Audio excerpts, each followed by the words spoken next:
self-serving, persuasive talkers of everything and nothing. We are Conversation Con Artists. What's going on, people? It's your boy, Mr. On Point. And I am Calamity Red. And we are Conversation Con Artists, back for another episode. The death of a bachelor. Oh, oh, oh. That's all I know of that particular song. Yeah. You went to see them. I went to Panic at the Disco concert How was last that? night. It was fantastic. Awesome. But it was loud as shit. It's a concert and young people. Yes. So my 32-year-old black ass is amidst a whole bunch of 11 to 18 white girls, and 15-year-old white girl screaming has to sound the way that death feels. Like, I really felt like my head was going to explode. Oh my God. I was sitting next to a 15-year-old white girl that I'm sure wished that she was sitting next to a 16-year-old strapping young lad. But I'm sitting there looking like my cousin daddy, because she 32, but she looked like she damn a teenager herself. But the show was good. Surprisingly good. That's my first concert I've ever been to. What? Yeah. I don't do loud noises. That was too loud for me. I might not go to something like that again in the future. It depends on who you like. I went and saw No Doubt and Paramore. It was loud.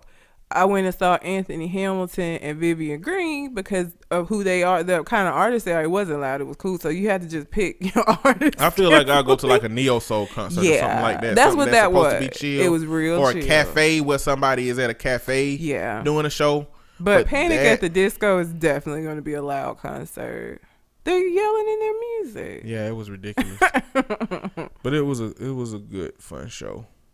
And just be able to see how they work, like how the props and fire coming out everywhere and the stuff they got set up. Yeah, it was cool. Loud. It was cool. I'm a Panic at the Disco fan. I like Panic at the Disco. Yeah, I do too. They're a real cool group. They had a opener called Mr. Wives, which I guess was a play on Sister Wives, because it was two dudes and a girl. Okay. Oh yeah. Okay. Or I think it was more than two dudes and a girl, but they sang like Same Drugs by Chance the Rapper. I like when groups like that do that. Like, I like when you go to a show and they have covers. Like, I watch a lot of live stuff. But they sung a Billy Joel song. I didn't know that. They sang Bohemian Rhapsody. Oh my God, that is probably one of my favorite songs. I don't know why, and because of that song, I'm like obsessed with Freddie Mercury, and I've I've actually watched his, like, the story of his life and how he ended up dying he was basically out here fucking whoever when AIDS was first coming on the scene, and ended up contracting it and dying from that. But Bohemian Rhapsody is why I'm obsessed with Queen. I love that song. It's a great song, and it was just a cool show. Yeah. Okay. Well, website www.conversationconartist.com. Go to that to listen to our current episode, our old episodes, as well as the articles linked to whatever we're talking about.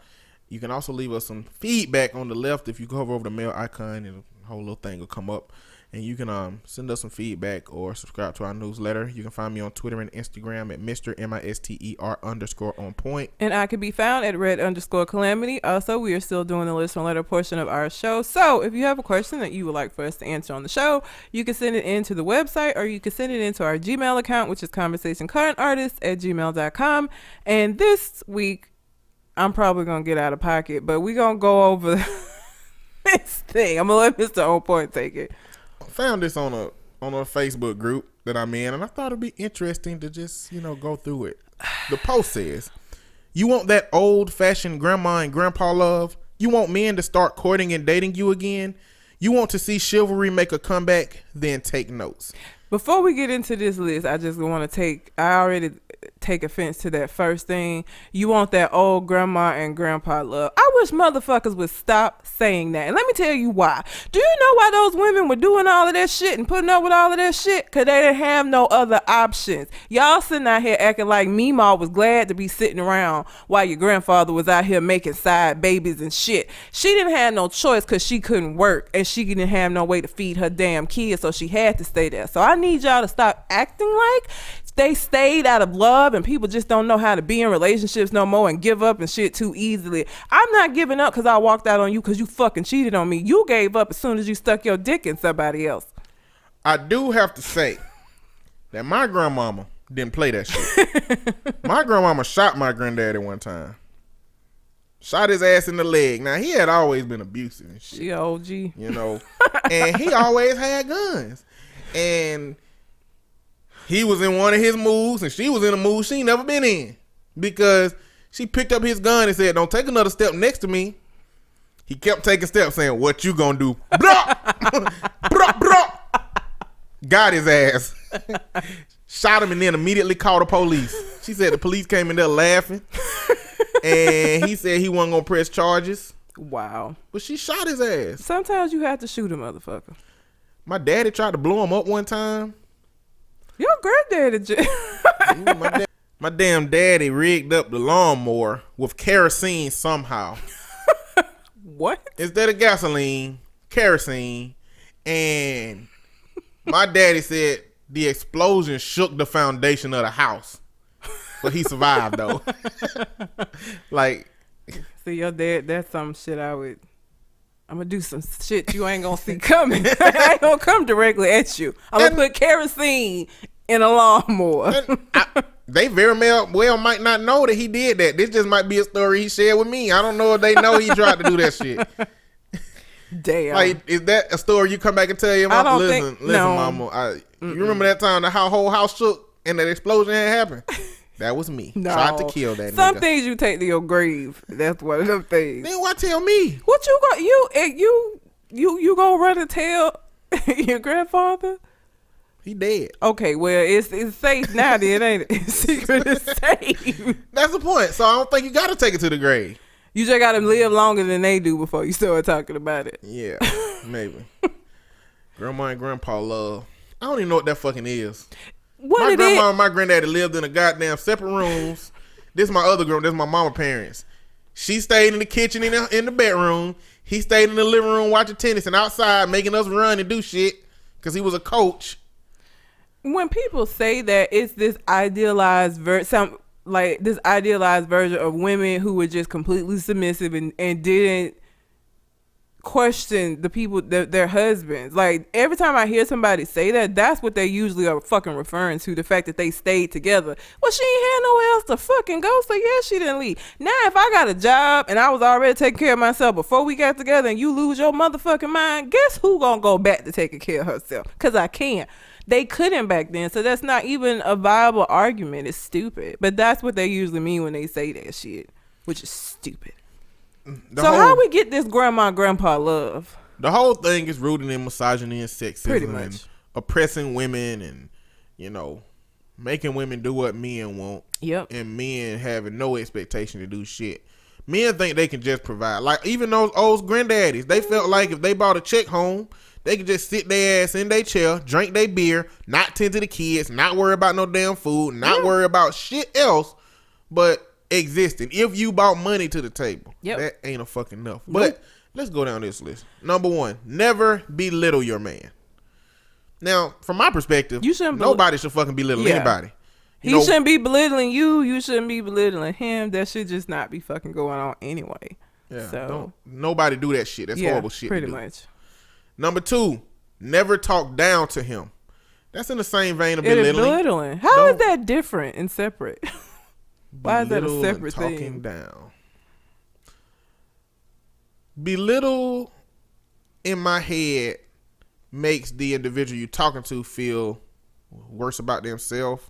Talking down to somebody make you feel better about yourself. Doesn't that happen interchangeably when you make somebody feel worse? Maybe not. I feel like talking down is putting yourself on the pedestal somehow. Like, the dialogue makes you feel like you're superior somehow. And belittling them, whether you feel superior or not, is just making them feel a lot less. Y'all shouldn't be doing neither one of them shits, no matter your gender. So don't do that. Number 1 or 2, assholes. If you would do it. 3, never ignore him. Okay, I can't get behind that one. Why not? Sometimes you gotta ignore a motherfucker. No, again, that's not something specific to a woman doing it to a man. That's some shit that should just not be happening. But there's a difference between ignoring and identifying when y'all need y'all fucking me time. Yeah. Like, that needs to be something that's communicated. Yes. Ignoring a motherfucker, you shouldn't do that. You know what I'm saying? Unless a motherfucker's trying to intervene in your me time. But before you ignore that person, be like, now, you know, we had a conversation about the me time. You know, leave my space. I love you now, but I need some time to recover from people. And you're included in people. Yeah. I'm sorry. Don't forget, I work with people all day long. Day. You know, as far as therapists go. Mm-hmm. So I need break from people every now and then. But don't ignore your partner. No. Just talk to him about needing your fucking space, though. 4, never let him feel replaceable. I don't really even know how another person make you feel. Like, yeah, like you can't make somebody feel shit. No, like if you choosing to feel like you replaceable, then you need to figure out what in this situation is creating that. But like, no, I don't have. It's not my responsibility to make you secure. You should just be fucking secure. It's not my job to get you secure. You should be secure. Same way I should be secure. I don't think it's the person that I'm with's job to make me secure. If I have insecurities based on now it's different if you done fucked up in the past, but what I'm talking about is just in general, you should not have to constantly be making me feel secure in our relationship. That shit should just happen. Well, if they fucked up in the past with you, that's over. It. Yeah, you're right. That's why you're not gonna ever be at that point. Nope, because I ain't got fucking time. If you feel like you're replaceable, it's for specific reasons. Yep. You need to do some shit. Like, you need to be better. If you feel like she might be right to replace you, don't be like, hey girl, make me feel irreplaceable in this bitch. Or this ain't no excuse for you to go fuck other bitch. Like, I feel like because the way that this started out, this list, he just basically saying you need to make him feel good all the fucking time. I ain't got time for that, and that ain't my responsibility. Listen, I'm not finna be running in behind you and making you feel like you the great. Like, no, I'm not doing that all the time. Listen, gentlemen, we live in an era of independent women and Beyonce. Beyonce said, fuck, what did she say? Which song you thinking of? Fucking irreplaceable. Oh, I can have another. Another you in a minute. Matter of fact, he'll be here in a minute. If you feel irreplaceable, nigga, it's somebody there. It's somebody on their way. Yep. Because usually by the time, let me just say this, Megan. By the time you realizing some shit is off with your girl, it's probably been off for a long ass time. Because we leave emotionally before anything else. So if you noticing it now, it's been a long time coming. Usually, this isn't usually like a overnight kind of shit. This is something that's been going on long time. Usually it's not like overnight. There's exceptions to every rule, but most of the time, if you noticing some shit is off, it's been off for a while. And the thing is, if you feel replaceable, the truth of the matter is you fucking up. Yep. She ain't fucking up. Or he ain't fucking up. Nope. If you feel like you might be about to get replaced, you fucking up. You need to be better. Yep. All right. Number 5, never play down your need for him. What? I guess continue to act as if you need him. Let me tell you something. It's not a need, it's a want. Like, I don't feel like you need. I don't feel like that should be a feeling you have, and you need to have this person in your life. It's a want. You choose to be with people. It's not a need. You ain't gonna die like if you didn't have air, right? You should make them feel wanted, but needed. I think in the context of human existence, going big here, I think that we need people. But she don't need your ass. No, not you specifically, motherfucker. She don't need you. Like, we need people as a whole. That's family, there's friend, there's a lot of people. Yeah. Not you specifically though. That's a want. It's a choice to be with somebody. You choose that. I'm choosing to be with you. I don't need you because I wasn't floundering out here before we got together. I want to be with you. Now, again, there's a difference between saying you don't feel wanted and needed. because it ain't my responsibility. No, I'm not gonna do this shit. But still, in that context, I do believe that, like, without it attaching it to a specific person, to maximize the best that we can get out of life, I think we need. You somebody. do need people in general. But when you choose a person, you don't need that person specifically. No, that person specifically is the want. Yes. Your but people ass, in general is a need. Yes. Boy, she'll have another you in a minute. Matter if of fact, you don't get it together, he'll be here in a minute.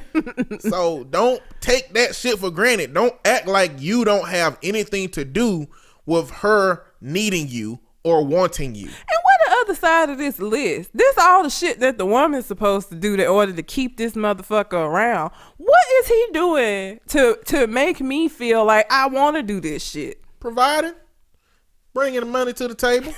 That's some bullshit. Look, I bring money to the table and I get to come home and sit in my recliner and drink my beer and watch TV, and you tend to the kids, go grocery shopping, take care of all of the messages and returning calls. So you do this one food. thing and I got a list of 72 things I got to do. Listen, we can't do none of them 72 shits without the number one.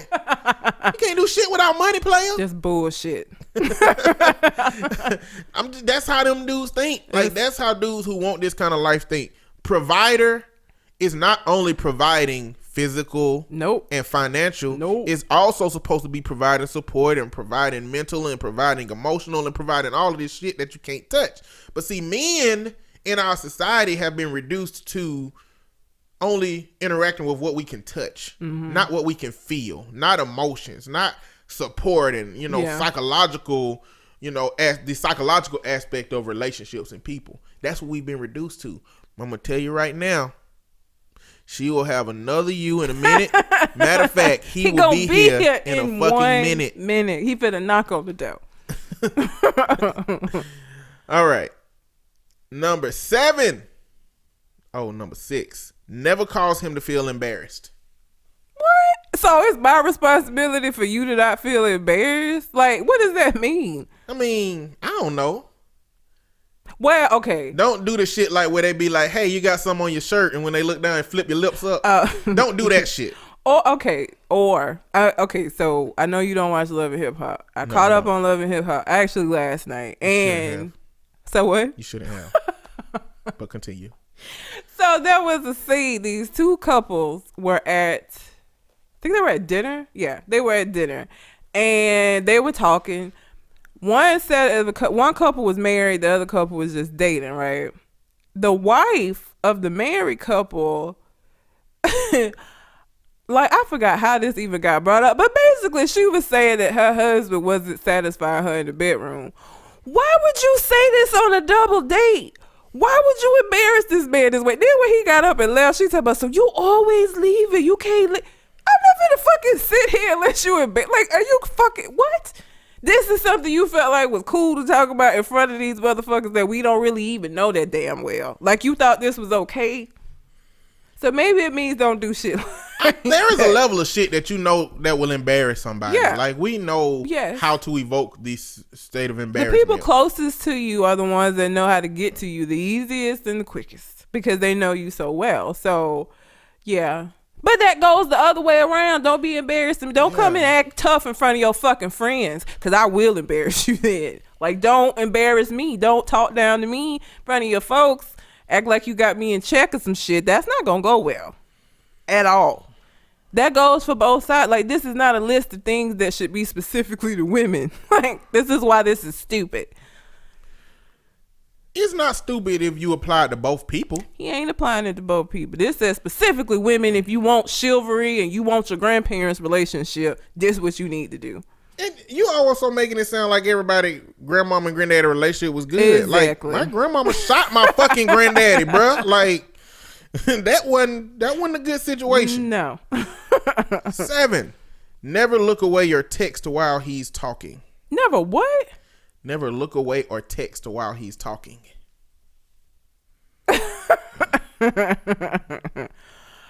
No.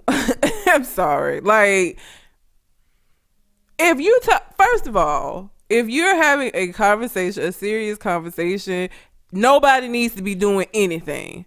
But if you just talking and some shit come through some words, like if you ain't talking about nothing the same way you might do that, I'm not gonna get upset about that. So I'm supposed to give you my undivided attention every time you open your mouth? That ain't realistic.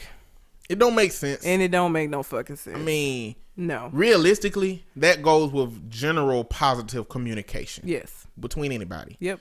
You know, if you want somebody to feel listened to, you don't want distractions and things that will take your attention away from them. Mm-hmm. This is not something that should be exclusive to women to appease men. And so for these parts of this dialogue that men expect from women, I hope that you are showing this same kind of courtesies, because you're going to create a situation in your relationship where if you're doing bullshit, she gonna do bullshit. Yup. This is the world of independent women. Tit for tat. Yeah, like eye for an eye. She will have another you in a minute. Matter of fact, he'll be here in a minute. Like, y'all need to get this shit embedded in your head. If you want to keep a healthy relationship, you got to do the shit that you want her to do. If you're not doing the shit that you expect out of her, you're setting yourself up for failure and bullshit. Yup. Number 8, never manipulate him. Again, that goes both ways. Y'all don't need to be manipulating each other at all. I can't stand that shit. If you need something from somebody, ask for it directly. If you can't ask for it directly, then y'all need to evaluate your relationship and find the fuck out why you can't have honest communication. Nobody needs to be manipulating anyone. Like, that's not specific to women not doing it to men.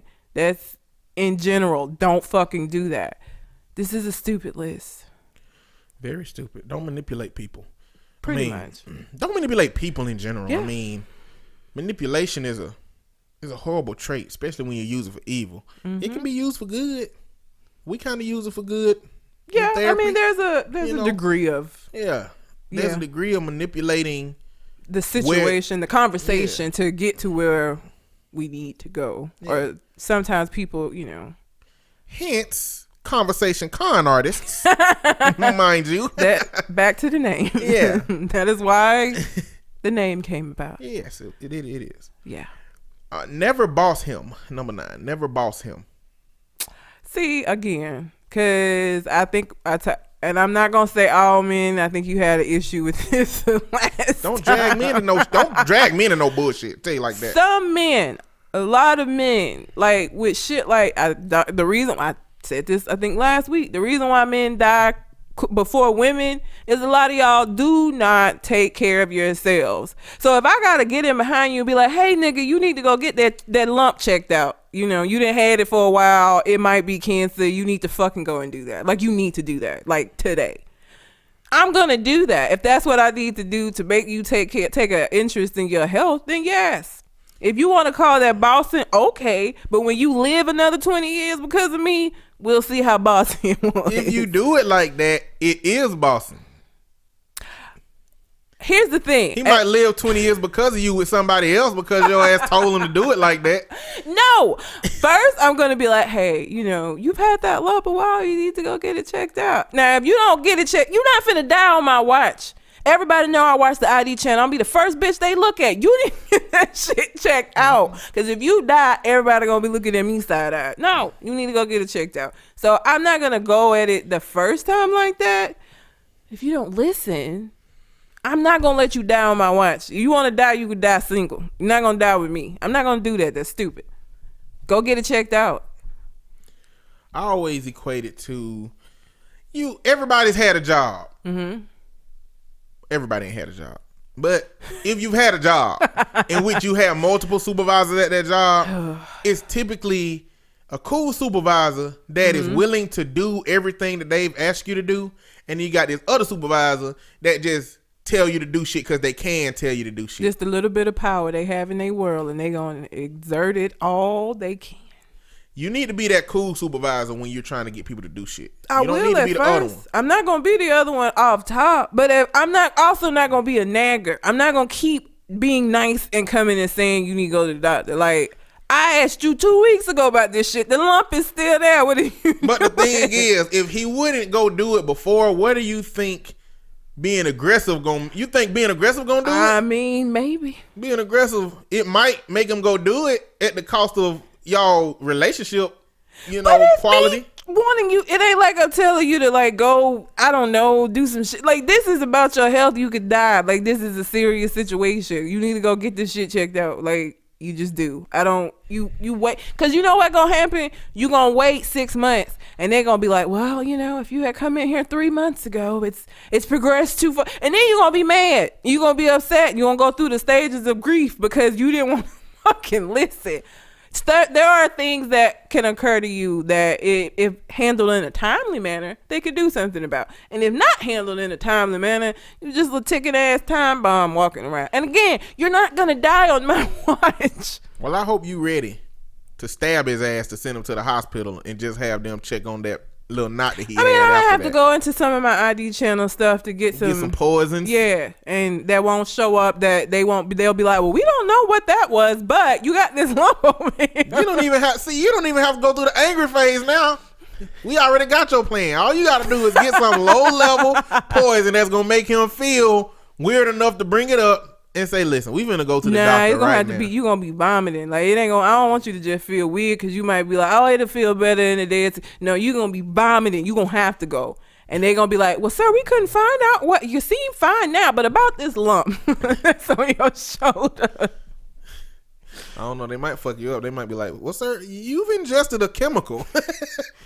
Where that might come from? I don't know. And now your black ass going to jail. I'm gonna make it something that's not gonna show up in like regular tests, and by the time they decide to test for something else, it'll be out of his system. Okay. Yeah, you gotta have there's a. I don't watch ID channel. I can't conceptualize a plan for that shit. Oh, I can. I have like 20 on standby. Yeah, no. Never laugh at his mistakes or faults. I don't want to be with nobody that I can't laugh. If I fuck up and it's funny, I'm like, let's laugh about it. If you fuck up and it's funny, let's like so I can't never laugh at him at all. Like, if he make a fuck up, I just have to be like, I plan on being laughed at. I'd rather be laughed at. When I do shit, I'd rather be laughed at. I'm not a clumsy person. If I do something that warrants being laughed at, laugh at me. If I don't like being laughed at, it won't happen again. I'll change my life. So you will be laughing a lot at me tripping over shit or hitting my elbow. There is a level of tripping over shit and falling that ain't funny. Well, it's just sad and horrible every time it happens. You be like, damn, this girl's so goddamn clumsy and I'm sad. Every time. That ain't a funny fall. She couldn't walk for 2 days. It's not that bad of a... It's not that level of clumsy, but like, I don't know, like, Remy's crate is in my bedroom by my door. His door swings open sometimes, and I know that his door is open sometimes, but I still will go plowing into this dark ass room, hit the shit out of that door every time because I'm ridiculous and I don't want to move where it's at. So I'm just like, eventually I'm gonna get it. I'm gonna get used to, the change. But no, I mean, I'm the kind, I would not be in a relationship with somebody I couldn't laugh at, and they couldn't laugh at me, because what the fuck? Life is already fucked up enough. Not finna be if you do some silly shit, nigga, I'm laughing. I'm sorry. Like, it is what it is. Yeah, that's stupid. Laugh at all they shit. Yep. 11. Never put any person before him. Nigga. That is that's not a good blanket statement. It's not. Like, the people that you don't put before anybody else are people that are worth being in the front. Yep. Like, if you become more valuable, like, it's a competition. Yeah. Like, if my daddy paying our bills, he's number one. You are number two. Like, if you start paying all the bills and put my daddy on number two, you'll be number one. But like, you got to work your way up to number one. Well, and that says never. Like, that is not a healthy relationship where I can't ever decide that this is more important right now. Like, if my mom gets sick and we was supposed to be going on vacation and you like, well, we need to go on. Like, fuck you. My mom is sick. I'm going to go. We can go on vacation later. Like, that's a danger. That never is dangerous. That never is unhealthy, because there are going to be situations in which I'm going to have to make a decision that you're not going to be able to come first in. When we have fucking kids, my nigga, like, that's gonna be one of those situations where sometimes the kid's gonna take precedence. That's just what the fuck happens. Never is no. I'm not gonna be able to do that. The same way I wouldn't want you to do it. If something happens in your family and you need to go handle that shit and we had plans, I would be an asshole to be like, well, fuck that shit. You taking me to dinner, nigga. Yeah, that's crazy. Never is the key word. That's a problem. That's a problem. And that just is unhealthy as fuck. That should never be the case. Like, there gonna be situations in which they gonna have to handle stuff, and your job as a person in this relationship is to be understanding of that and to be supportive. Never means I just never get a chance to get support from you because I always got to choose you over everything. Fuck that. Yeah, not gonna do that.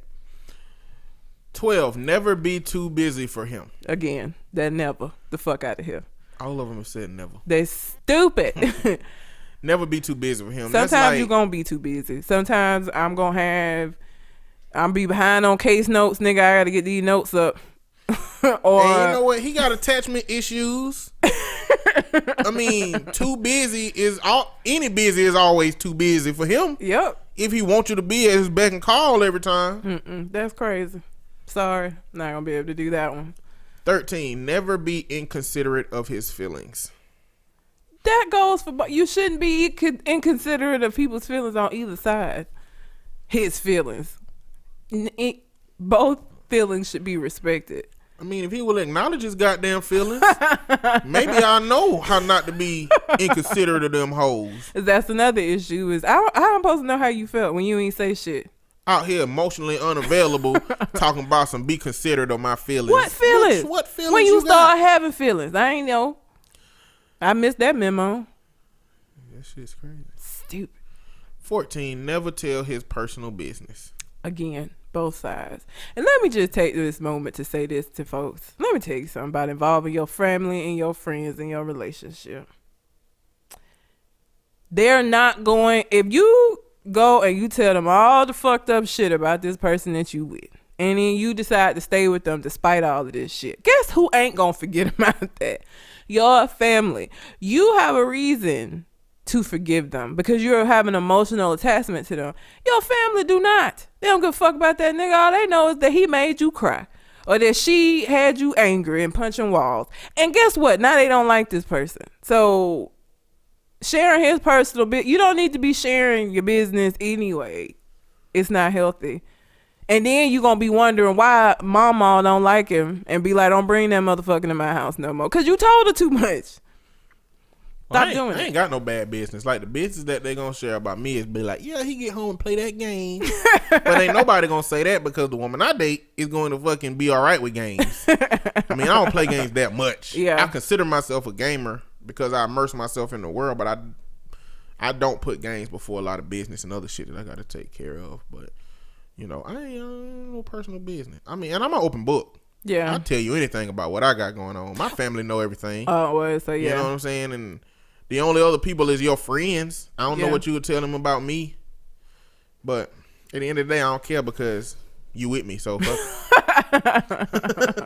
You got problems with that shit, leave then. Look you dead in your eyes. Leave then. Cold-blooded. Now, I ain't read you this part before. This is the end of it. Okay. It doesn't matter if the man who you are dealing with is your father, your grandfather, a boyfriend of 2 weeks, or your husband of 50 years. This is how women should respect all men at all times.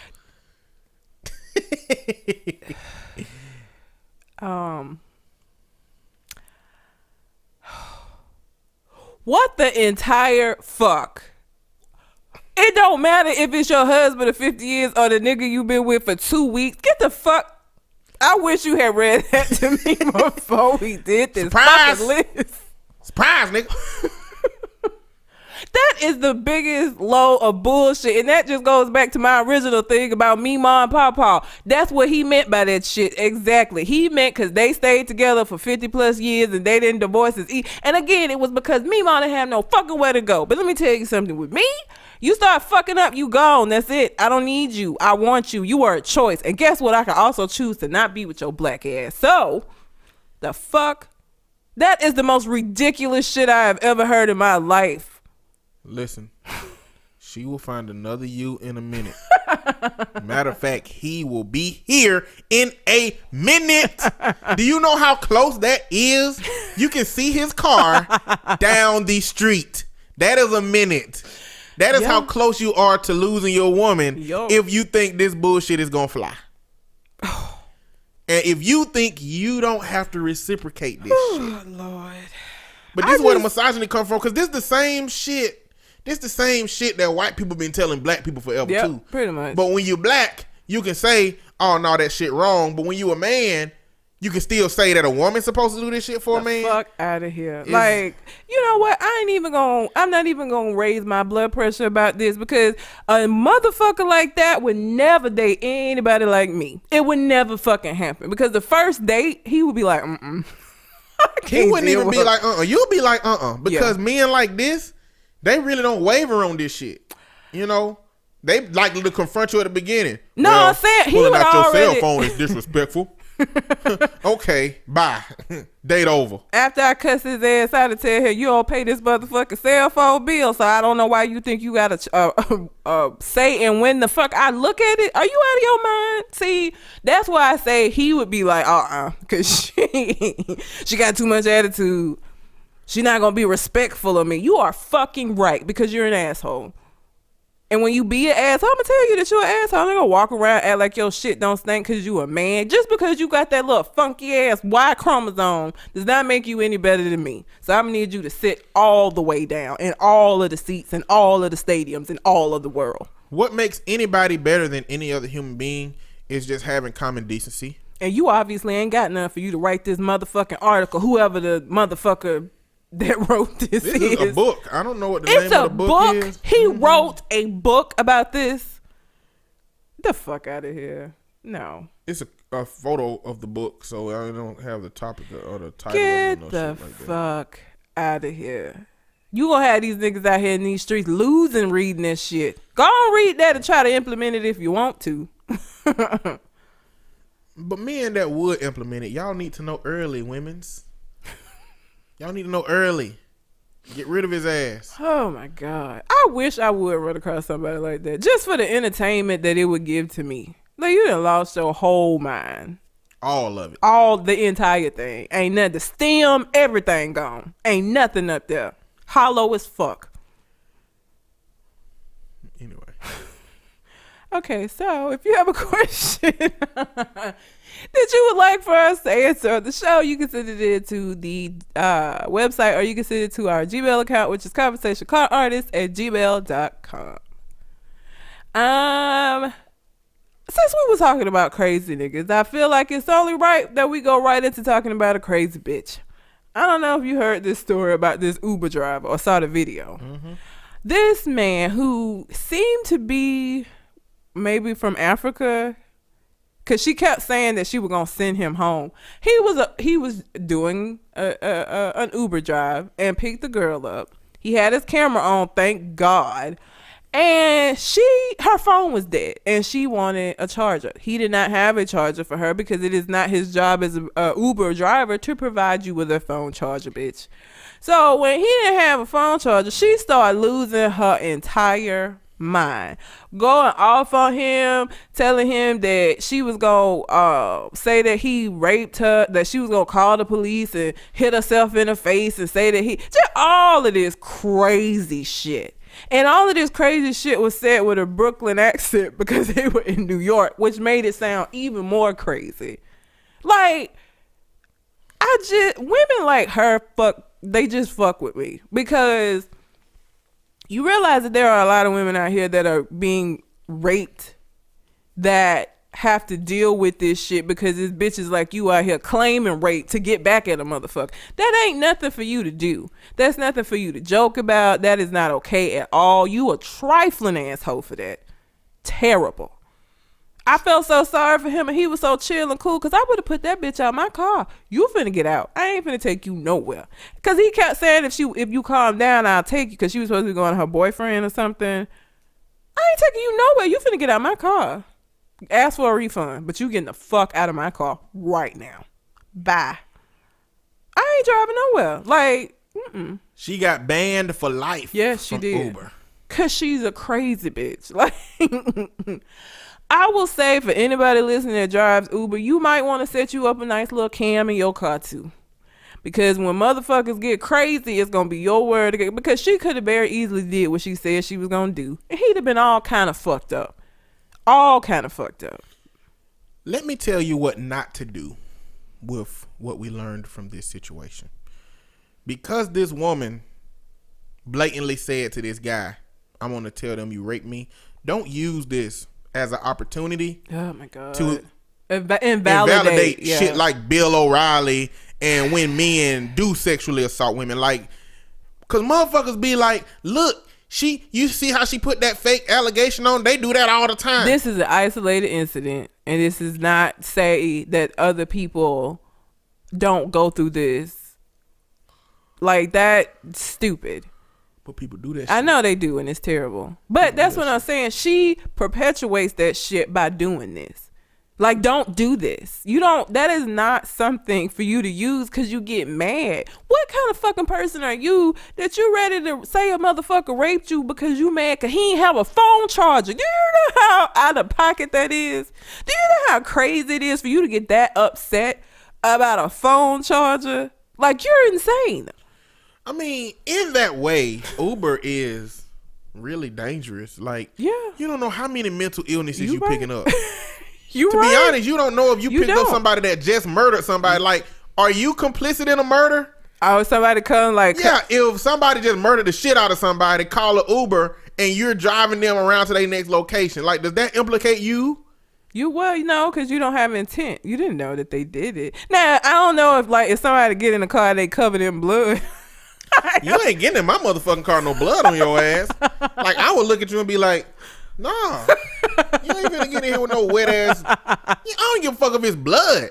You ain't finna, if you just got out of a pool, if you just had paint spill on you, ain't no liquids finna get in my car. Number one. So that's dead already. But what if a motherfucker just robbed the bank on a bicycle and called an Uber? You know what I'm saying? And they, My cousin did that. Did I tell you this?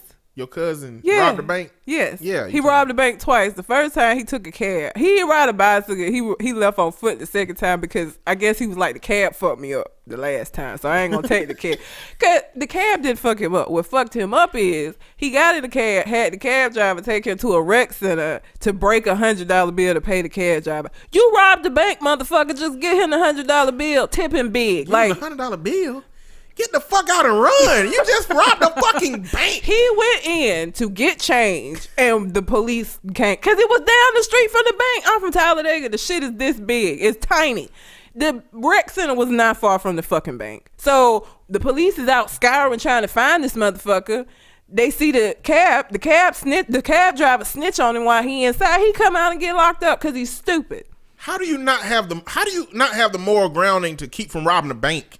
But you will go into a Y where there are children to get change for $100 bill to give to the cab driver? Yeah. Hell no. Give him the 100. Like, don't even, like, here you go, man. There you go. Thank you. I'm gone. Like, don't give him the 100. Run the fuck away. Leave. I mean, if your conscience will make you decide that you need to pay this man, just give him the 100 and leave. If you're going to do that, don't go try to get changed. So then he went to prison for that first one, got out. I kid you not. My mom called me and was like, somebody tried to rob Regis. And I was like, your cousin out. I said, he didn't do that. She was like, nah, why would he do that again? And the first time, something happened and he didn't want to. So he waited a week. So technically he robbed this bank. And it was the same bank he robbed before 3 times. Came back the next week. Was successful in getting the money, decided the cab was the problem. So he just left on foot. They called him down the block. He back in prison right now. Damn. And what's really fucked up is my cousin is a genius. He's a genius. Mm-hmm. No. Like his IQ is high. Let me say that. Not in action. His IQ is extremely high. Like, and this is I say cousin. He like my mom's age. This is like my mom's first cousin. So he's like an older guy. But yeah. Well, He should have used that IQ. Yeah. But yeah, I don't think you would be complicit if you picked up somebody and you didn't know, because you don't have the intent of helping them escape. Shit, they just called you for an Uber. But you help them escape though. But you don't know that you helping them escape. You just think you giving somebody a ride. The intent isn't there. Probably depends on if you black or white. That too. As an Uber driver. Well, again, he was black. I'm just glad he recorded it and showed how fucking insane. Because if y'all haven't gone and look at that, look at the bitch was out of her mind. Like, she was like, I'm finna tear your shit up. I forgot what word she kept using, but she basically was saying, I'm finna fuck your car up. No, you not, because you finna get your crazy ass out. I ain't taking you nowhere. You done lost your mind. Or you never had it. I'm not really sure which one, but you got to get your ass out my car. She probably had a psychotic disorder. I'm sure she did. You see the video? I saw. She had to have. It was so irrational. You ask somebody for a phone charger and they say, I don't have one for you to use, and you just bug out over it. Like, that's crazy. It is crazy. So if you driving Ubers, y'all might want to start. Plus, I would be recording my rides anyway, just because I bet you hear a lot of funny ass shit that I want to remember. So I would be recording my shit anyway. But just in case some shit like that happens, yeah. If I drive Uber, all my passengers sit in the front. Why they gotta sit in the front? Because sitting behind you, that's a real vulnerable position. He had a goddamn 12-inch knife she put through the back of that damn seat. He be fucked up. That's true, but Uber's like a cab. You don't sit in the front seat of a cab. You sit in the back. I took an Uber once. It was a police officer, retired police officer. I wanted to ask him about some Black Lives Matter shit, but I didn't. He was an older guy. I sat in the front. I opened the door and I said, is the front cool or whatever? And he was like, yeah, it don't matter. I sat in the back. I've been in an Uber twice, and I sat in the back. I actually left my phone in the back of the Uber. He was a very nice white young man that was in college, and we called my phone, and he answered it, and he was like, yeah, I've got it. You left it, and I got it back. So, man, if you would do some bullshit to me in my car, I want to be able to give you a 2-piece properly. And I can't do that if you behind me. Yeah. Oh, plus they could like strangle you. Like, I watch too much TV, but yeah, I would be afraid somebody would like have like some wire in their pocket. You are vulnerable if they behind you. I want you to be next to me. That'll be fine. Yeah. But I just wanted to bring up how crazy that bitch was, because I was just like, I was amazed that like how upset she got over a charger. Like, she was rude as fuck behind this charger. It's crazy. So we got to talk about Pepsi and what happened with Pepsi, because this motherfuckers like, what's the big deal? Okay. I don't know what's going on with Pepsi. Let me describe the commercial if you haven't seen it, because they done took it down now. So if you ain't seen it, you probably not going to get a chance to see it, because Pepsi snatched that shit. I haven't been able to find it since, actually. So basically, the video starts out with a crowd of people who you're going to assume are marching. What they're marching about, you don't know, because their signs just say peace. It's a bunch of different ethnicities, and they've all come together to march in the streets for whatever the fuck it is their cause is that you don't know, because nobody has a sign representing the cause. Cut to Kendall Jenner, who's doing a photo shoot with a blonde ass wig on for some reason, and she sees the crowd coming by, and she looks, then she poses again, and she looks, then she poses again, and then a gentleman comes by who's in the march that's got a motherfucking not a violin, some kind of like guitar ass big ass musical instrument on his back for whatever fucking reason, and he motions for her to come on. So she rips off this blonde wig, and somehow she gets changed into some blue jeans and a blue jean jacket and shit. I don't know where the fuck that came from. And they continue marching up the street till they come to a line of model looking ass police officers that ain't got not nan bit of no gun, no pepper spray, no nothing.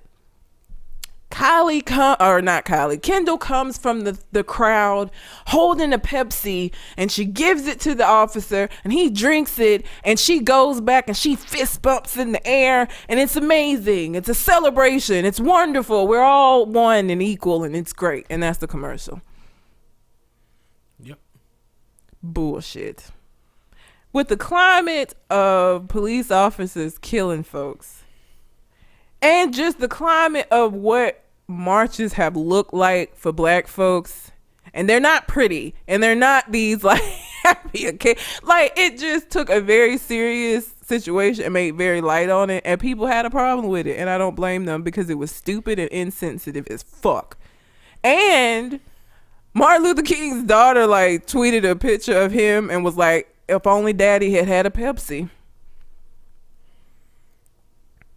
Like, it was just insensitive as fuck. Why would you do that? Like, I don't give a fuck. And it didn't help that it was Kendall, because people hate that family. I'm one of them. Not even about hating that family, but she been the queen of appropriation lately. Yep. Like, the family is that whole family appropriates. Not like Kendall. Yeah. When you talking about the lips. No, that ain't. You thinking of the wrong one. I'm thinking about Kylie. Kylie is that one. Kendall's the model. Did the braids? Kylie. Oh, Kylie was the one doing all the. Kendall is the model, so she hasn't been really appropriate other than just dating black men like the rest of them. She's not the one that's been appropriate. You thinking of Kylie, the one that wore the braids? She the one with the lips, the ass, all of that shit. That's Kylie. I don't know what the fuck Kendall been doing. She just a model. I mean, other than, like I said, you know, she like the rest of them and just dating all of these black niggas. Like, outside of that, nothing. But like, even the thing is, it don't even matter that it was her. It could have been anybody. It could have been somebody black. It don't matter. You're taking these protests that have been serious. People have lost their lives. They've been sprayed with water hoses. They've been tased. They've been sprayed with pepper spray. Like, even with these recent protests that have happened, all of the violence that is, you took something so serious and made so light of it. So it wouldn't have mattered if Kendall had been replaced with a black person doing this. It still would have been offensive. This was just not no shit to make no lighthearted ass commercial behind, because I guess if Trayvon had a motherfucking Pepsi in his hand instead of a tea, he would still be like, you know what I'm saying? Like, it just makes too light of a very serious situation for me. It's fucked up. Everybody who responded to it made a very, concrete display by putting Pepsi in black folks' hands and the memes and stuff like that. But it's really the commercial is symbolic of a quick resolution to a situation that has a lot of depth and really no simple solutions. Whatever it would have been, Pepsi, whatever it would have been, ain't no easy resolution to what's going on. And it invalidated the experience and difficulty with which people who are protesting experience those things. They're trying to be heard. They're not being heard. And this commercial seemed like it's as easy as just walking up to the police and saying, here you go. Give them a soda and everything will be fine. Maybe they won't shoot you. It was a bad choice on Pepsi. And I didn't like their apology, and this is why I didn't like their apology. It wasn't real. They were like, we didn't mean for it to be offensive. And they apologized to Kendall. Here's why I can't get behind you apologizing to Kendall. Kendall made a choice to be in that commercial. Kendall ain't hurting for money. She come from a very rich family. She's a model. She make her own money. This was not something that she just had to fucking do. You have a choice in the things that you decide that you're going to do and the things that you're going to associate your name with. So the fact that you saw what they were asking you to do and you decided to do it, you deserve the backlash you getting, just like Pepsi does. Like, it wasn't like they made you do it. You chose to be a part of this. So I don't feel like you're a victim in this. But that's also under the assumption that she knew exactly what the commercial was going to be and got an opportunity to see it before it came out. I feel like if somebody had come up to me and said that even if they gave me a brief synopsis of the commercial and said, it's going to be some protesters in the street and, you're going to come up to a line of police officers and you're going to hand him a Pepsi, that would have been enough for me to be like, hell the fuck no, that sounds terrible. Like, no, I wouldn't. No, like, even the most basic description of this commercial, I feel like would have been enough for you to even if you personally don't see nothing wrong with it, to be able to see that, oh shit, this motherfuckers might have an issue with this, and there might be some backlash behind this. Like, even the most basic conceptions of this commercial was enough for you to know it wasn't okay to do to me. Like, I don't know what they could have said where she wouldn't have had any idea that it was protests, Pepsi, cops, That's enough for me to be like, oh no, I'm not going, not with this Blue Lives Matter, Black Lives Matter war. That's I don't want no parts of that. Nope, no thanks. Like I feel like I don't know. I don't care that they apologize to Kendall Jenner. That's just a brand, and that's what a brand is going to do. They're going to backtrack. They're going to apologize. You know, I just think that it keep us from understanding whether, like, what Pepsi was trying to accomplish with this commercial. You know, I mean, this commercial ain't nothing that's going to spark genuine change. No. And if Pepsi wants to help change some of the things that create these conditions, then they can physically do things. They can physically donate. There are things that they can do to help. Yep. Otherwise, they're just using protests and people struggling and suffering to further promote their brand. Which is fucked up. But I think this just goes to speak to and it could be rooted in just the ignorance that white, a large group of white people, the All Lives Matter group, continue to portray, is that in order for the world to be different, like, you got to be different. And I feel like as a brand that is as massive as Pepsi, this is why it's so important to have some color in the boardroom. That you should not just be making the decision on what's going to be offensive. And you need some other people in the room that can say, hey, you know what? Not that. That's not going to be received well by part of our target population. Like, when you have people that don't understand these things, of course they gonna make stupid ass decisions like this. Like, that's why you shouldn't. If you're gonna do a commercial where you trying to show all of this equality and they had gay people, they had brown people, they had all kinds of folks in the commercial, your boardroom needs to look the same way. Or when you're coming up with these ideas, if you're trying to reach the masses, you need to have better representation in those meetings. Because otherwise you're going to do stupid shit like this that you didn't know was wrong until the folks that you pandering to tell you that you fucked up. Now it's too late. You could have kept all of this from happening by simply having other people around that could have been like, I don't know about this. This might get a little touchy. This might go left. And when you don't have that representation, it's hard for you to make a decision that ain't this shit. So, from this, on The View, Whoopi Goldberg made some comments. And this is not the first time she done made some comments like this before. But she basically said, we appropriate white culture with like wigs and stuff. I mean, she said clearly Pepsi messed up. They made a poor commercial. It was just a crappy commercial. But she was like, talking about cultural appropriation makes me angry. If you appropriate, if a black person wear a wig or a weave, then that's appropriating white culture. Like if you wear white woman hair.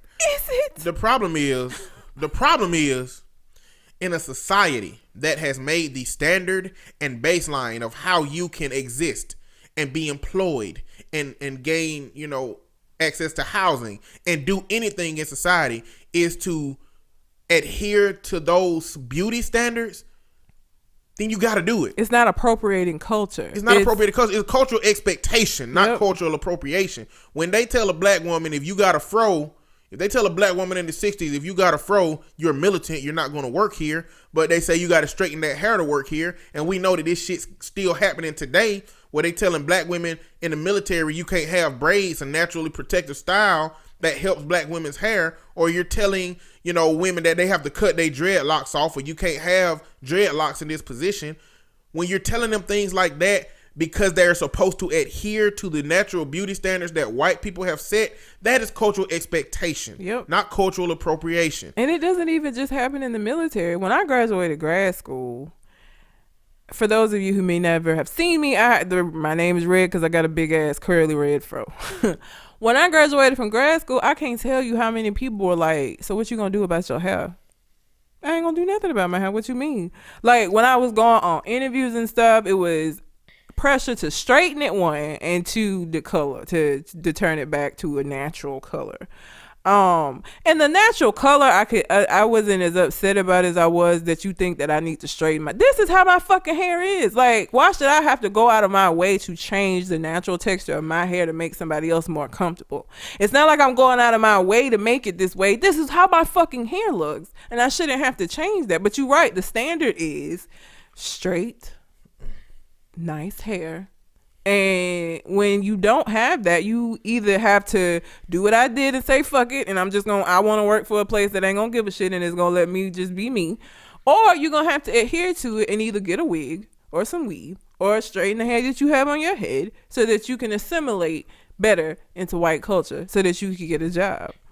And the caveat to what makes it cultural appropriation is the things that black people, brown people naturally have that is a part of their culture, that at some point or for some reason you were told you can't do something because of that thing. If a white person takes that and uses it for fun, for play, you know, that's what cultural appropriation is. Or to make money off of it. Or to capitalize off of it. It doesn't take into consideration the value that it has to another group of people. The reason that black women wear certain styles with their hair is because they protective style. So white women don't need fucking cornrows. If they have cornrows, it's for fun, it's for play. And not only that, but they can take that out of their hair and have access back to society like it was. Mm-hmm. Opposed to if a company that has a policy that you can't have braids on natural hair, they not gonna give you that job. Yep. And a white woman can just take them braids out and be like, okay, well, go I need this job. Go in there and get this job. Yep. And it's easy. It's simple. It's the simple as her washing her hair. When I wash my hair, it's not gonna be straight. Right. The way I define cultural appropriation is, imagine that you have an heirloom that your grandparent gave you. Your grandma gave you an heirloom. It's a necklace or a ring or something that you really, really, truly value. And it's been passed down from generation to generation to generation to generation, all the way down your family line, and now it's yours. And you value it. It means something to you because it's connected with your culture and your existence. And you got a friend that come over and just like how it looks. And they want to try it on because it looked pretty and it looked good. And now they want to buy it from you and take it from you and use it from you just because they like it. It don't have no kind of meaning to them. Yeah. It brings them no emotional and internal value. But they just want to wear it and they like it. That's kind of how appropriation feels to somebody. The depth that we feel of you trying to use this thing that has no value to you. You don't know how important it is to somebody, but you can just take it and use it like it's just nothing and move forward with your day and drop that thing at will when you want to. You're invalidating how important it is to that group. And that's what cultural appropriation is about. I wouldn't even, because it's a difference between cultural appropriation and cultural appreciation. Yep. I don't think that means that no white person can ever do those things, but you can't try to pass it off as your own, and you can't act as if you don't understand how valuable that thing is to a group. I think we talked about this before. When you talk about gauges in your ears, that's tribal. When you talk about tribal tattoos, that's tribal. When you talk about dream catchers, that's cultural. You know, it's a lot of different practices that white America has that they have no idea what the root of it is. The sugar skulls is Hispanic.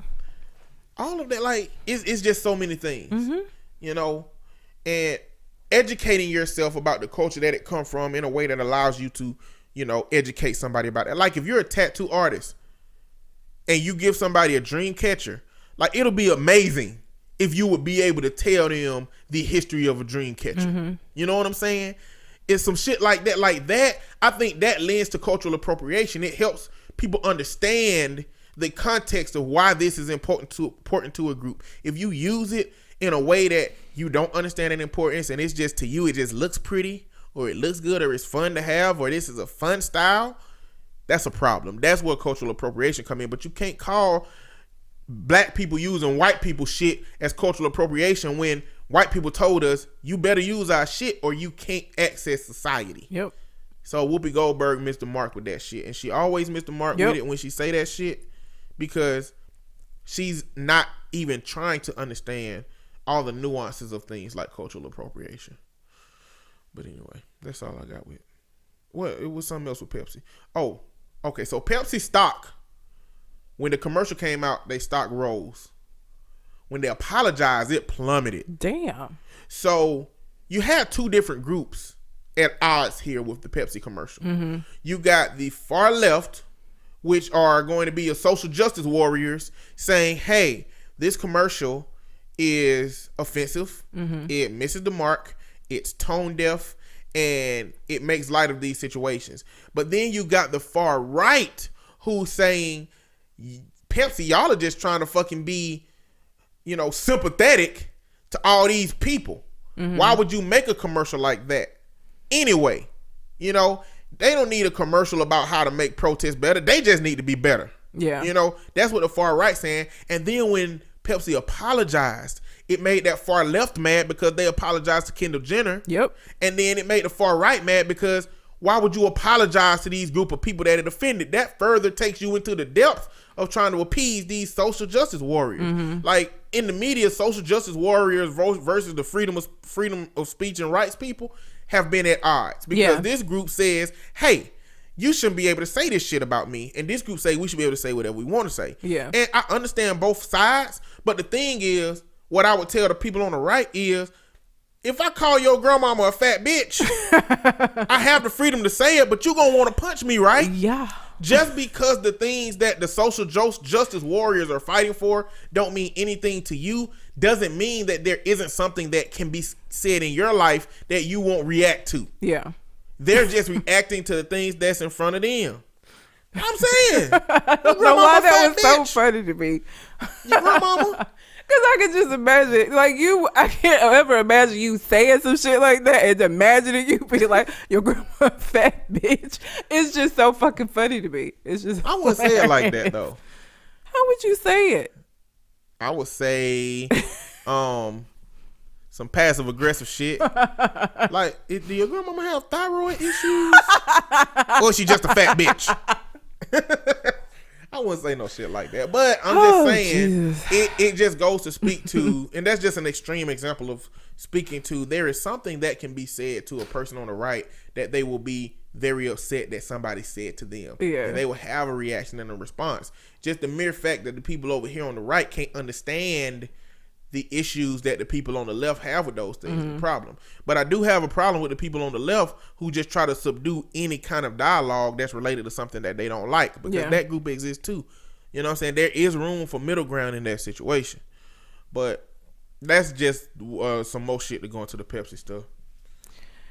Well, continuing with this racial thing, did you see about the little white girl that got a black doll and the Target employee had some shit to say about it? I did. So mom took her daughter, she learned to potty, she was 2, to Target to give her a reward for pottying, learning to potty. And she chose a doll, a black doll that was a doctor. It wasn't Doc McStuffins, but I'm sure that's part of the reason why she wanted a black doctor doll is because of Doc McStuffins. But they get up to the register with the doll and the cashier is like pressed about this little white girl. Don't you are you getting that for a friend's birthday? No, it's for her. Well, don't you want a doll that looks more like you? We have lots of dolls that look like you. And before the mom could say anything, apparently the little girl was like, she does look like me. She's a doctor and I'm going to be a doctor, and she's pretty and I'm pretty. I just want to get, they were white, so this is part of why they were so polite, because my black ass, I would have been like, if you don't just ring this doll up so that we can get out of this store, because I don't know if you noticed, but she's 2. So the fact that she's this calm is an anomaly, and I want to get out of here while she's still this calm before she start wrecking shit. So could you just ring us up? But here's the thing, I would never go through that. Because if I had my black daughter coming through the line and she had a white doll, that conversation would never have happened. Because for a long time, that was all the fuck you could do is get a white doll. You can paint a black. I mean, you could paint a black, but didn't nobody want to do that. It's not the same. So that's not a conversation that we would have had. Now, some people are upset because of that, because the fact that I didn't even realize, for On Point showed me, apparently they did like an interview with the mom and shit. And so some people are upset, like, this ain't something she should be applauded for. This what you should be doing with your child, is teaching them to not feel like, oh, I just got to play with white dolls or black people or whatever the fuck. Like, People don't feel like they should get applause for it. But you don't teach them that shit. No. That parent probably wasn't surprised at the damn cashier. Like I said, my theory is that if y'all don't, I don't have kids, but I know who Doc McStuffin is because I got friends that have kids. But Doc McStuffins is probably the only reason that little white girl wanted a black doctor doll. Like legit, it's probably because she's a Doc McStuffins fan. So I mean, I think the cashier needed to mind her own fucking business. Why are you asking me all these questions? Don't ask me about my purchases when I'm buying some shit. Because it's my money and I'm paying for it. I don't want to have no conversation with you why I chose this shit. Doesn't matter. Just ring it up. Your job is to ring my shit up and be pleasant. And you questioning me about my purchases is not you being pleasant. So, could you just ring my shit up? People are racist. I mean, this shit happen. It does. It does. Like, she wouldn't even let it go. Like, you just keep pressing. Like, why y'all getting this black doll and y'all white? Like, girl, because I'm grown. My child wanted it. I don't need to explain shit to you. Are you going to buy the doll? No? Okay, then ring the shit up. Are you going to let your kids buy white dolls if it's a black one available?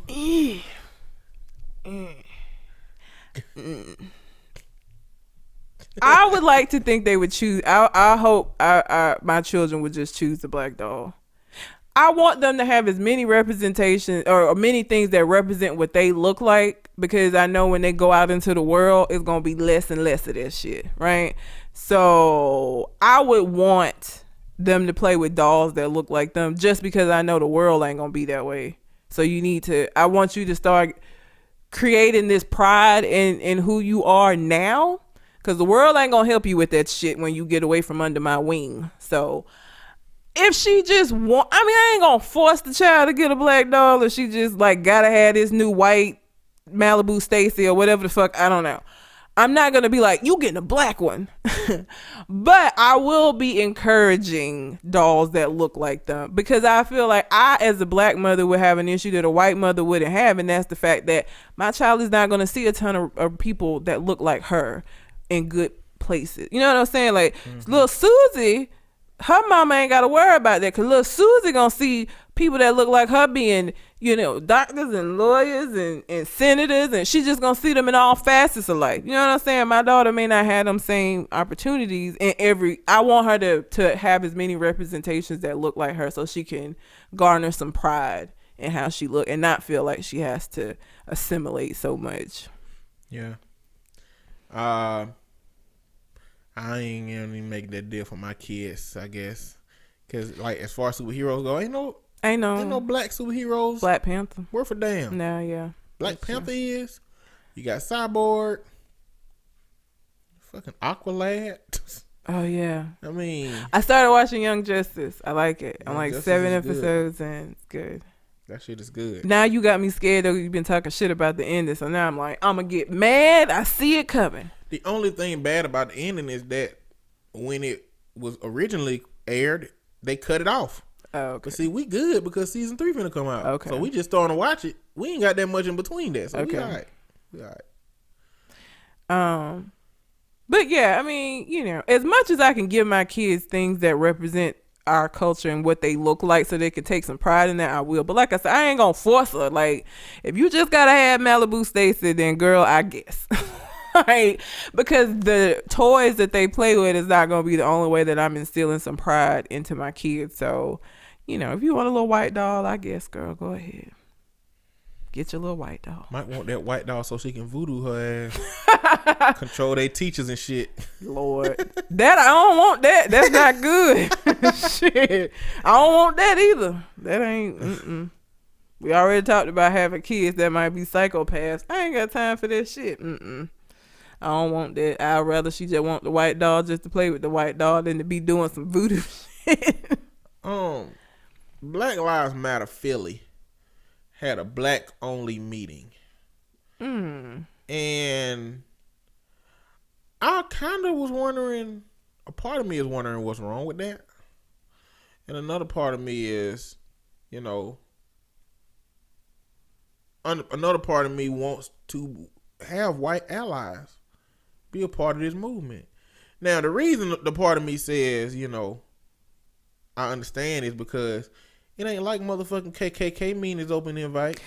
I mean, that's true, but the reason why the KKK isn't open to invites is because they hate black people. We don't. The meetings aren't about like hating white people. It's about trying to discuss a problem that's impacting us, as opposed to the KKK. But they say that they're just a good Christian organization. They though. full of shit, and we both know good Christians don't go around hanging motherfuckers and burning I've never understood why they burn crosses. Ain't that the opposite of what you saying you represent? Like burning crosses It's is not a cross. What is It's it? a T for turn around. I hate you so much.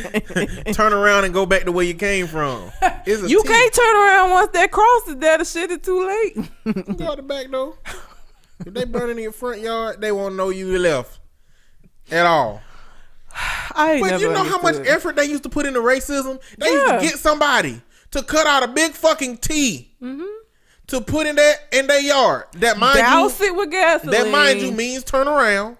Douse it with gasoline, put it in their yard, and burn it, and just walk away from it. Yeah.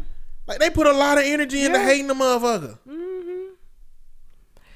But that's the difference between the Black Lives Matter meeting and the KKK. Is the KKK meeting is rooted in hate, and the Black Lives Matter meeting shouldn't be rooted in that. It's in trying to find a solution to a problem, and I don't feel like we should exclude them from the solution. If they're there to be helpful, then I don't think they should be excluded. And I don't think anybody who ain't trying to be helpful will want to come and be in a room full of niggas. If you if you got a problem, you think all niggas are thugs and stuff, you're not gonna want to come in on meeting like that anyway. Cause guess what's gonna happen if you start talking shit? I don't think they had to put black only on it, or maybe they had bad experiences. Maybe so. Or maybe they're trying to avoid a Dylan Roof situation. Yeah, I mean those are valid fears. But that still goes to say that there are white allies out here that can give some valuable input that can help. If you're going to be an ally for a movement, you have to understand that you're going to be a figureless, shadowless person that's standing behind their successes. And if you got some white allies that's willing to be that, then I don't think we should be turning them away. You know?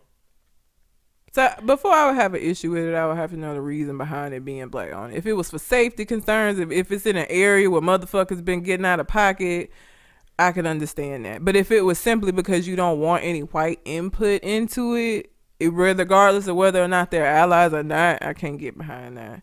Yeah. So it just depends on the reasoning to me. And I don't think the fucking article had a big reason. Probably not. They probably didn't get no fucking reason. Just black folks, that's it. Don't come in here. So. Fox News apparently did a covering on it. Of course they did. We are unapologetically black and believe having black-only spaces where black people can come together, strategize, organize, heal, and fellowship without the threat of violence and co-optation is an important part of black liberation. The problem with that is assuming that every white person is going to come in and there's going to be violence, or they're going to come in to be disruptive. You know what I'm saying? Like, you just assume that that's a blanket statement for all white people, when that might not be the case. And all black people might not desire that either. Yeah. So, I don't know. But Black Lives Matter is hierarchyless, so those groups can do it how they want to organize in their community.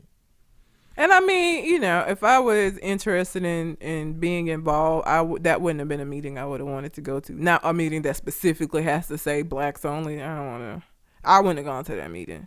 But it's a choice. That's the great thing about it. You don't have to. You can pick and choose. Or you can find like-minded people. Because my issue with going to that meeting is they probably would have been saying some shit in there that I wouldn't have agreed with, I feel like. Yeah. And that I couldn't get behind, so. Bunch of hoteps. Yeah, and I ain't got no time to be walking in and somebody, a bunch of niggas calling me queen and all of this shit. Hey, soul sister. I can't. Hey, soul sister. No. I can't deal with that. So that don't sound like no shit I would have wanted to be a part of. Anyways. And Zoe Saldana said that starring in sci-fi films made her color blind and gender blind. Girl.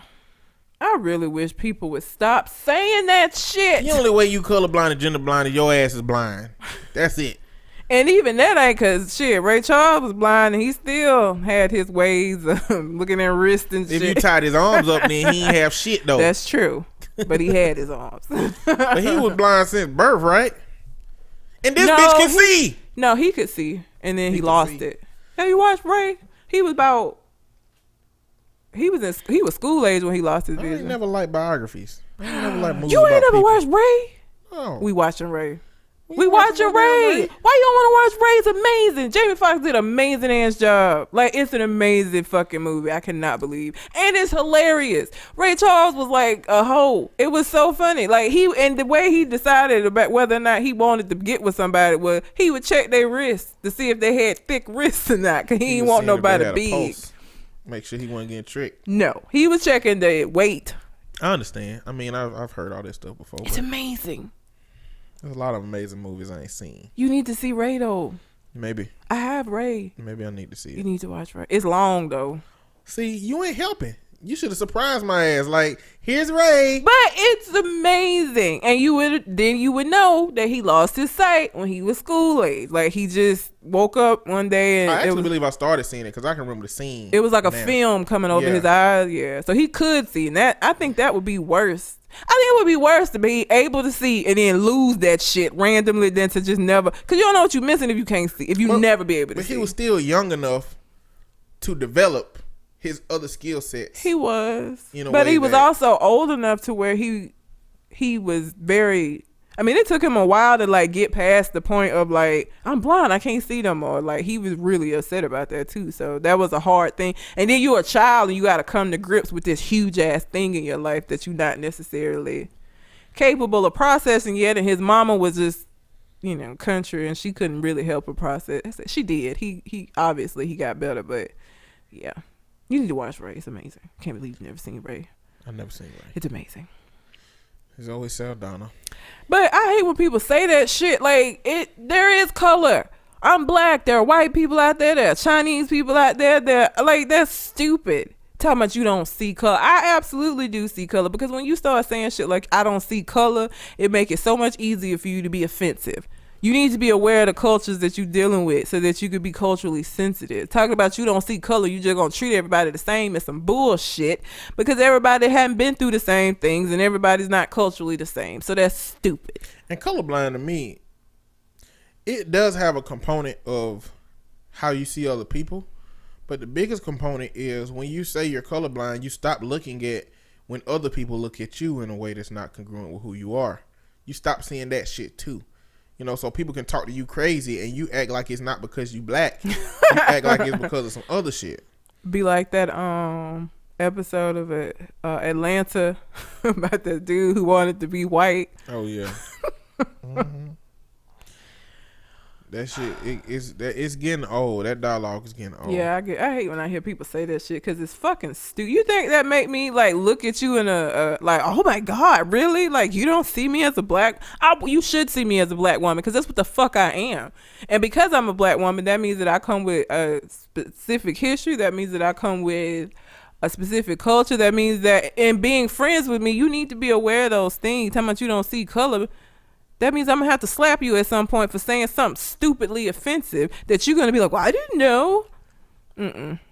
Like, if you can't see my color, how you going to know that cocoa butter works better for me than all that other bullshit? All the butters, cocoa, shea, all the butters work. How you going to know? Like, you going to bring me some fuck-ass lotion and I'll be like, this shit ain't going to do nothing for this ash. You got to give me some damn cocoa butter.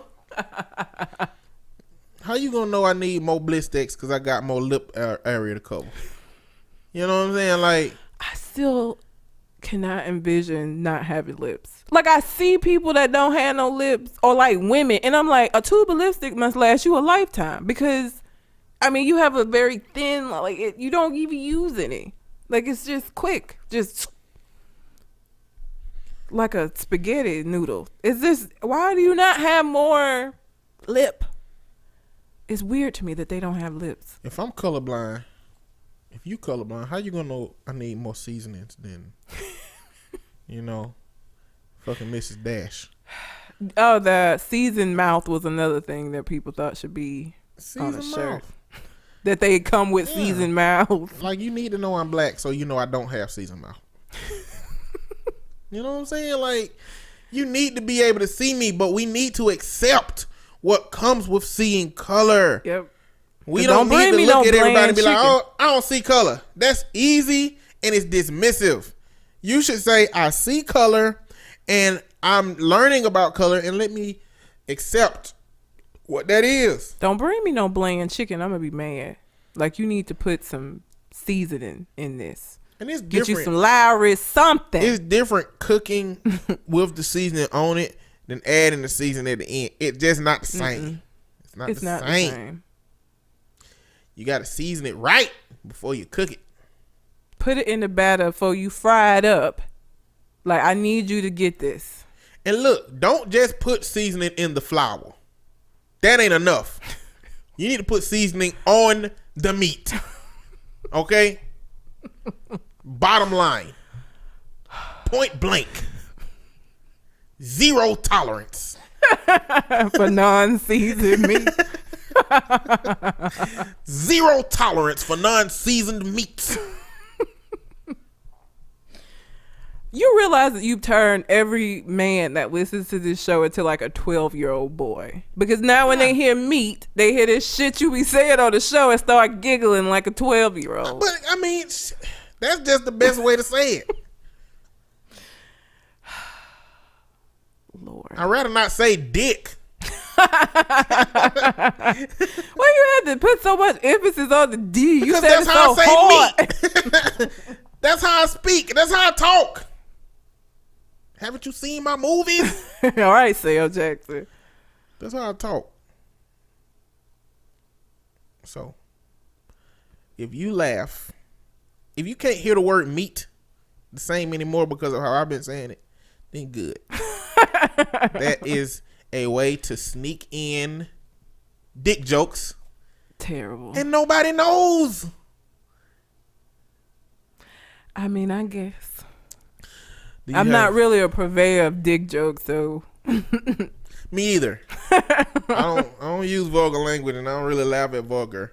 I used to do content. That's What She Said. The only reason I started doing That's What She Said is because AC Blow is fucking 12 and he do that shit all the time. And so then I started like unconsciously doing it because I would be expecting him to say That's What She Said. So when he didn't, I would be like, that's what she, like, I started fucking doing it because of his ass, because he 12.